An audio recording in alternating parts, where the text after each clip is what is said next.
Welcome back to the fifth and final video of this league, currently 4-0. I look at this hand and I say, this hand is a load of something. On the draw, the Once Upon a Time intrigues me, because if I can pick up like a scout, this hand, if I can get like a scout, I can try to draw a land, use a Trinket Mage to get an Amulet, then I can do something good. I don't know why. I made a terrible mistake and I kept this hand. Because if you look at this hand, I remember even thinking, I was like, okay, so this is basically a mold of 5 with 2 cards that are sometimes relevant, right? This hand should have been a mulligan. I was just in love with the potential of like Trinket Mage, getting an Amulet. I have Explore, Once Upon a Time. Like I just was looking at too much potential and what I can do, but this hand is very slow, which punishes me when my opponent goes Mountain Soulscar Mage. So I play the Once Upon a Time, get a Breeding Pool, put the EE on 1.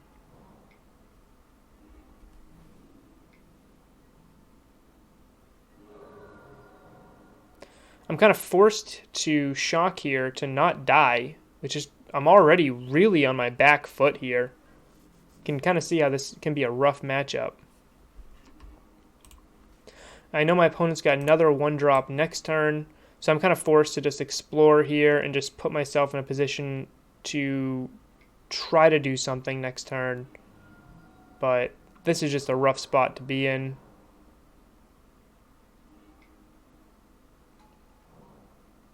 Like I play Azusa and I just set myself up to be able to play Titan next turn. But I'm at 3 life against a mono red opponent. I have to pact their lightning bolt. I have to block their swift spear. Then they play Bedlam Reveler, and it's just, I pay my pact, and the game is just over. So keeping that slow hand definitely punished me because I've done nothing by turn 5. I killed my opponent's creature. I ramped a little bit, but it definitely wasn't the game plan that I think I needed to beat this opponent. So you can already see there, spoilers, I didn't end up winning here. So I brought in like the Baloth, a Rexage, and different things like that. Don't expect Blood Moon from Mono Red because they're already efficient enough against us. I don't think they need it. But you always want to bring Rexage in just to be safe. So I Once Upon a Time, grab a Scout. My other option was like a Castle Garenbrig. So I look at this and I say, man, if... Oh, that option was a Radiant Fountain, sorry. And Radiant Fountain, obviously very strong in this matchup, but I don't think my opponent, I don't think gaining, it's not like Burn, where gaining 4 life can buy you a ton of time, because they can deal much bigger chunks of damage than Burn can. We'll look at this hand and say, this is a turn 3 Titan, if they don't have Lava Dart or Bolt. My opponent untaps and they have Lava Dart, so makes my Scout much worse, which is why I sided a couple of them out to begin with. And I set myself up with an EE on 1 here, and they surprise me with Kiln Fiend. So here I just want to put myself in a spot where I can Titan next turn, and my opponent attacks, I don't block, and they drop a Blood Moon on me. So now I'm way behind because I can't Titan the way I thought I could. And you can kind of see here I'm in a spot where I need to either draw a Forest, Rexage, or a Summoner's Pact.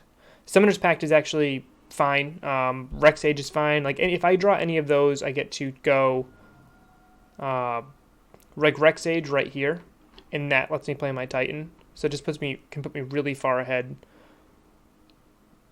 I kill my opponent's Swift Spear, and I block their giant 13 power Kiln Fiend, and I top deck poorly. And my opponent is just going to win the game. Swing for 18. So that Blood Moon, which I brought the Rexage in for anyway, really pushed me far behind. If I'd only drawn like a Rexage instead of that Castle Garenbrig, I think I would have won this game. But unfortunately, I did not, and that is sometimes just the way the cookie crumbles. So, all in all, pretty happy with this league, despite the fact that I played the Mirror, which is a 50-50 matchup. I played a combo variant of Lantern Control, which there's no way that's a good matchup. Just them being able to control our top decks is very strong, and have a combo backup plan that we can't interact with. I thought Bajuka Bog and Grafdigger's Cage did something there, but if they can keep us off those cards, they can win. Played against Blue Moon Through the Breach, which is very, very good against us. Played against Ponza, and then finally lost to Mono Red Prowess. The best matchup I played in this league was the Amulet Titan matchup, which is a 50-50 matchup. Everything else I think is a below even matchup for Amulet Titan. Blood Moon decks are tough. Breach is obviously good. So all in all, pretty happy with how this league turned out. I definitely wish I mulliganed game 1 here. That was a punt. I don't know why I was looking at that hand, and I should have looked at it for a little bit longer. Sometimes you can just get caught up in just looking at a hand's potential instead of saying, hey, this hand has potential, but is it enough?